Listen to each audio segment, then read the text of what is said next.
Kirsten from JK Fiber Arts. Today I am going to spin another one of these art bats that I did over the Christmas holiday.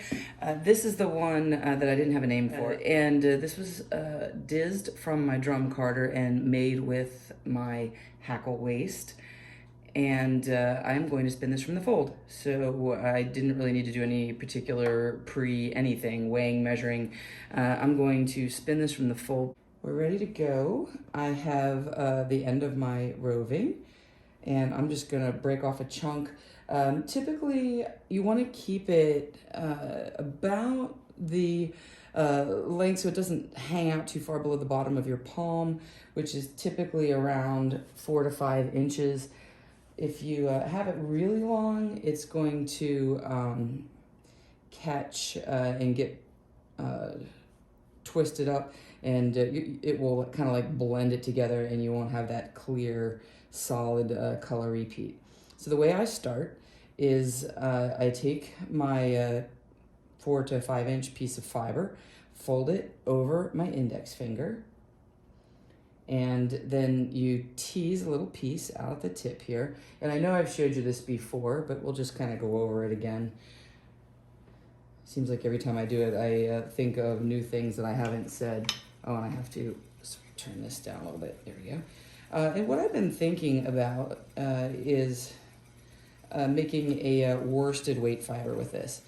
So what you see here is now it's just collecting fiber, and if you see that little triangle here, from either side of this fold, and it is pulling from this color, and as it does that, it's going to be a solid color piece. Then I will come to the next color that's in line and keep spinning like that, and it's going to give me that solid color block. And then typically what you'll do is chain ply something like this, and then you'll get a really nice purity of colors. You know, they won't be so muddled or muddy. So in order for me to kind of get this worsted weight, I'm going to try to get a 36-ish single, and just coincidentally happens to be where I am. I could do it a little thinner, maybe a 38. Because this is a worsted prep, it is already very compressed, or it's very airy, and as I'm spinning it, it's compressing, and you can see there, you see how I just ripped it right out of my hand? That's because I need to take some draw off of this. We're gonna continue in this manner. When I first started spinning from the fold, I did not like it. One, my finger always was tired because I think I had a death grip on the yarn. Like I was really squeezing it. And you do need to hold it somewhat firmly down here so that it doesn't come free and then blend in with your colors, but you don't have to have a death grip on it. And then the other thing that I was doing was my fingertip right here, I was always holding my finger straight out because I was thinking it needed to be straight out in order for me to get everything right off the tip of my finger. Kind of like when you use the Sharko when you're spinning cotton was what I was thinking I was doing.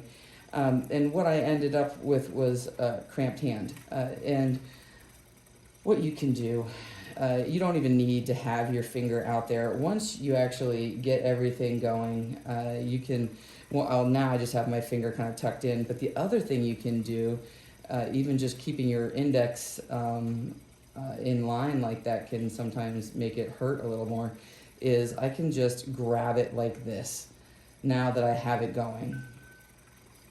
And what I do is I'm just going to tilt my hand up just a little bit here so that I can keep that drawing from the color that I want and minimize blending. There'll always be a little bit of blending, and it's not a big deal. And of course, this is also an art bat, so I have Tweety bits and stuff in here, so that's all gonna blend in, and I want that to blend in.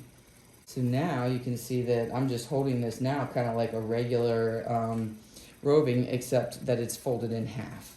And you can see how it's pulling out, and I'm still getting the fiber from both sides of the fold. And this also works, again, things that I have learned. I love silk, but I had that love-hate relationship because silk killed my hands to spin. It was so hard.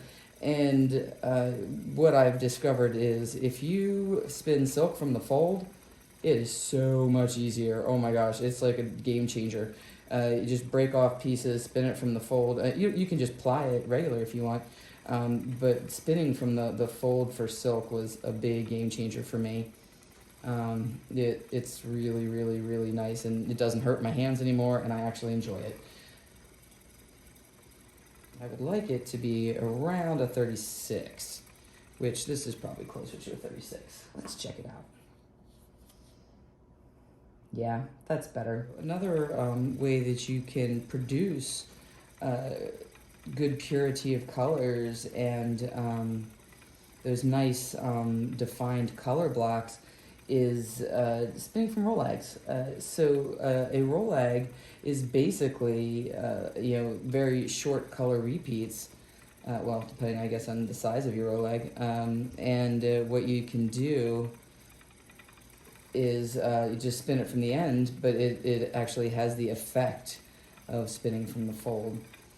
I was interested to see how this was going to spin because this is the blue, this is the cotton with Cormo, and cotton is a really short staple length, so I'm wondering how much additional twist I'm going to need for this. So I think I'm actually going to pause here and do a ply back just to see how it's holding together. And obviously, oh wow, that looks really good. Obviously this is not going to be what my final yarn looks like because it'll be a 3-ply. But this just gives me a good idea about my twist. And I like that a lot. Oh, I just heard my bracelet hit my wheel. I will have to show you a picture. My husband got me this gorgeous bracelet for Christmas. It looks really cute. I'm gonna have to show it to you as soon as I finish this. We're almost done with this part. I don't usually wear it when I'm spinning, but we were out this morning, so I wore a little bit of jewelry. And when you come to the end, don't let the twist get into this end because this is going to be where you join with the next color. And you want to keep that nice and fuzzy so that it will join easily with the next piece you pull off. And we'll show you that. But first, I'm going to show you my bracelet. I don't even know if you can see it. Oh yeah, and it has this cute little knitting needles with a cabled sweater and a sheep and a spinning wheel and an alpaca. Oh, and here is the little bunny, Angora bunny, and a little ball of yarn. I just thought it was so cute. I really like it. Back to business. So all I do is now I finished that. I'm gonna grab another chunk. Again, until you get kind of used to the size of your hand here, I just would measure, but I'm usually in the probably 5 to 6 inches. Let's stick it out a little bit. That'll be fine. It might blend a little at the bottom. The other thing that you can do too is just kind of open this up a little bit and see where you want to spin from. I am on a green now, so I think I'll just start with the green this way. And move this to here.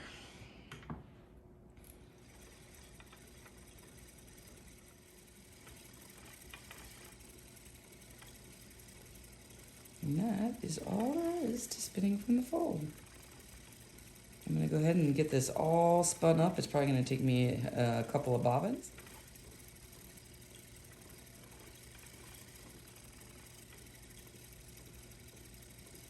Little bobbin check-in, and this is the spinning from the fold. So you can see there's sections of pretty solid color. And this is going to look really cool when it is chain plied. I am ready to chain ply this. Well, sort of ready. I'm not really in the mood to chain ply, but I'm going to do it anyways because I think it's going to be so gorgeous. When I made this art bat, I had commented in the video that I am bad at naming things, and I left this unnamed. One of my wonderful subscribers commented that it reminded her of Tidal pools and that she thought Tidal pool would be a great name. And I went ahead and Googled some images of tidal pools, and I'll be darned, it was spot on and beautiful, and I loved her name. So here it is, Tidal Pool. So I am going to make myself enjoy the chain ply, but it's just going to be a lot because there's over 7 ounces, almost 8 ounces of this. I am chain plying. I know I just chain plied in the video last week, and chain plying is not my favorite because it takes me longer, and that's the only, well, one of the reasons why. But here I am doing it again because it's the right thing to do, and I love the result of chain ply. I just like to be faster. So here's my 2 loops. I made a loop with my leader, and I tied a knot in the end of my single. I'm going to bring my single through, loop through my leader loop, and then I'm going to ply in a S direction.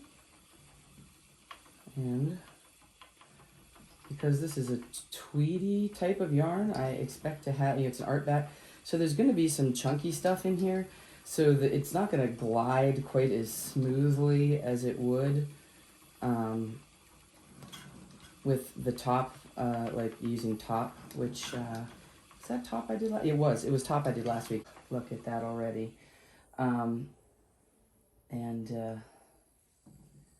Here's my ply back here, and that's looking good. Let's see if we can just do a quick angle check here. Since we just got underway, I'm looking at the S ply, and it looks like it's pretty underplied, so I'm going to put a little more twist in this. This is looking about 15. Could have a little bit more twist to it. Doesn't have to. I mean, this is respectable, but I'm going to do a little bit more, which means I can probably get my feet going a little bit faster. I'm always a slow starter with this. I had some comments last week, and somebody had commented about putting the lazy Kate on my left. I mean, on my right. I keep it on my left when I single ply, you know, when I'm just regular, straightforward 2-3 plying. I understand exactly what she's saying. If I have my lazy Kate on my right side, I will be able to make bigger sweeping arm loops, because right now when I'm pulling the loop with my right hand, I'm hitting into my belly. And if I'm pulling with, if I was using it with my left hand and making the loops, I could go back this way. The way I learned it was backwards, which is fine. So what I was going to try was, I was going to get going here. I do like my tension, I think, on this, and everything is going well. So I'm going to take a little time out, move it to the right, and try it. I have tried it in the past. I didn't really like it. But I am all for being open-minded and trying again. It's been years since I've tried it. Yeah, maybe I'll love it this time. You know, things change. Times change, experience changes and grows. Next weekend, I am going to have this beautiful merino alpaca that's natural. It's gray, and it is so gorgeous. But I want to over dye it, because I think that it's going to take the dye differently, and I really want to try with some green and see how it looks. I'm going to do a tiny little sample first, but if I like it, then I'm going to make the video and show you guys how I did it. Maybe even if I don't like it, we can learn together. Look here and see what we've got. I was trying to put a little more twist into this, and I was talking so my legs get going a little faster. I think this is pretty good. I like it. Let's see. Yeah, that looks nice. Looking good, looking good. Doesn't look over plied. It's giving a nice ply back here. Yeah. Alrighty. You're seeing it as I'm seeing it. Let's see. Lazy Kate is now coming from my right. And it already feels bizarre. Let's see. So I think the... Oh, I'm going to need to put a little more tension on it if I'm going to do it this way. Okay. Let's try that.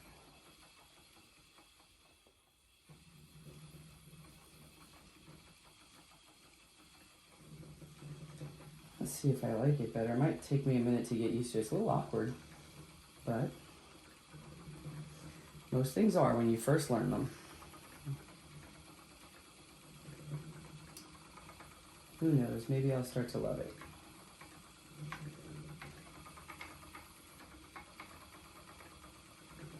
I bet you guys can see my loop better though now. Here's the advantage, and I've known this from the beginning, but is I can hold my arm way out to the side here. My body doesn't get in the way, and I can make bigger loops. And like I said, I've done this before, and I never really liked the way it felt. But experience, sometimes you need an idea to bounce around your head for a few years before you revisit it. Going off to the side, I'm having longer distance between the joins in the 3-ply, which is wonderful. That'll make you have a much smoother yarn, less joins, looks better. I just have to have more twist, I think. Yeah, this is not nearly the enough twist in this one. So I just need more twist, that's all. Or I need to treadle faster, so good to know how all these things work on your wheel. Or I could put this down and it would twist, put more twist in. So if I treadle, my flyer will go around more times per revolution of my wheel if I make this on the smaller whirl. But I'm going to keep it on the bigger whirl for now because I'm not super confident in this. I was really hoping I was going to end up with a worsted weight yarn for this. I'm not sure if I'm going to get there or not. We'll see. Right now, this is barely looking like a sport weight, but it will poof some when we set it. The bobbin's looking great. I'm really happy with the way it looks. The only downside is it's not quite the thickness of yarn I was looking for. I think this may end up being a sport weight. Worst case scenario, it's a fingering weight, which I hope it's not because I love fingering weight yarn and I love to spin fingering weight yarn. It's just that I'm not going to make socks out of this, and that would mean I would be making something else and it would take me forever. But it's gorgeous and I really, really like it. I think it's going to be wonderful. I'll see you back as soon as I get this finished and wet set. Well, this is an excellent opportunity to show you how to do some troubleshooting. I was chain-plying happily along, and then things started to not draw. My draw wasn't going, it wasn't going, it wasn't going. I was like, what is happening? And I tightened it, and I was like, it's just not drawing, and it just kept spooling up, getting over twisted outside of the orifice.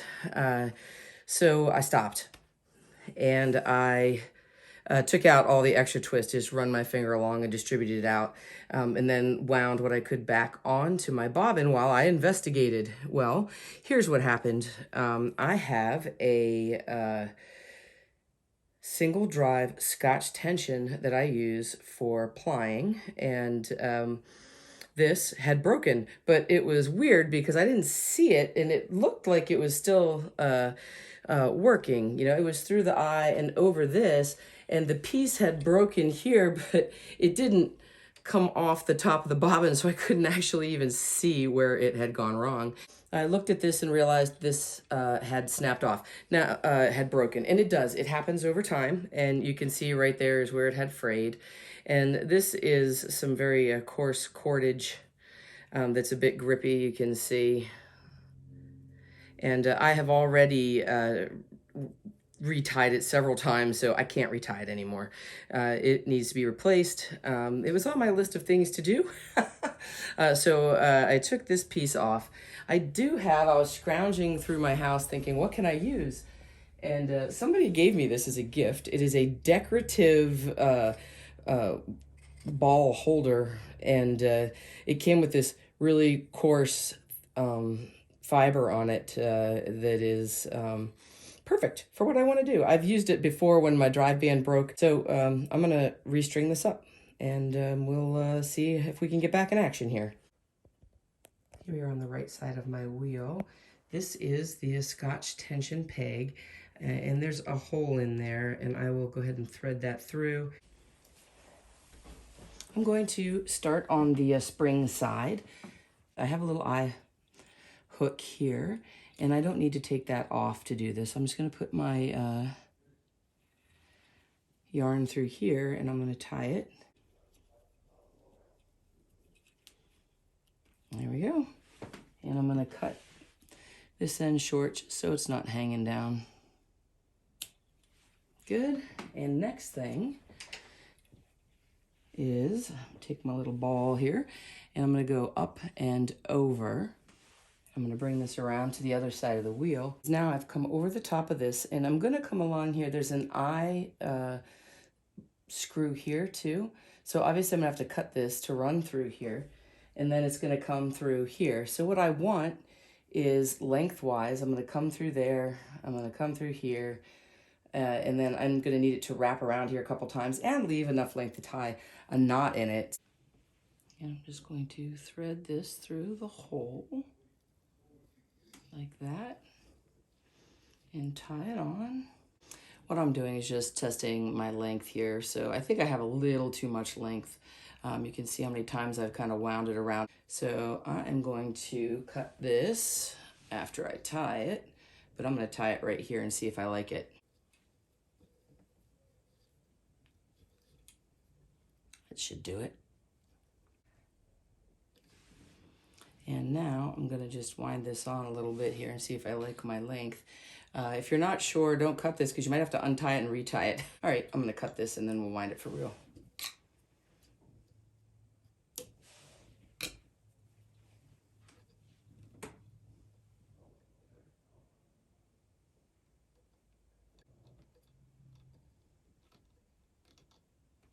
That looks good.